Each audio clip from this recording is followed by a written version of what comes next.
teknisnya all you can 55.000 ini apa saja saat ada ketentuannya? Jadi customer bisa langsung datang ke Pizza Hut yang terdekat, berlaku untuk dine-in. Terus nanti info ke servernya mau ambil pakai all you can eat yang pizza aja atau plus drink.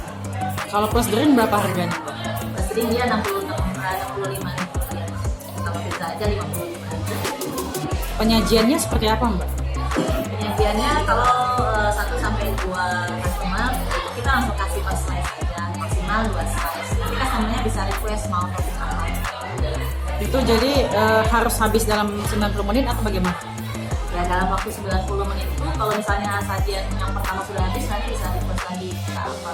Jadi bisa lebih dari 1 loyang juga tidak apa-apa? Bisa. Kapasitasnya tergantung customer. 3 hari bagaimana minat animo masyarakat ini, Mbak?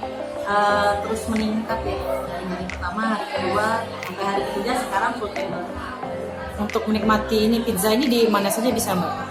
Bisa di seluruh gerai Pizza Hut. Di sini kalau di Palembang ada di Demang, ada di Sudirman, ada di DC, Aizen, sama di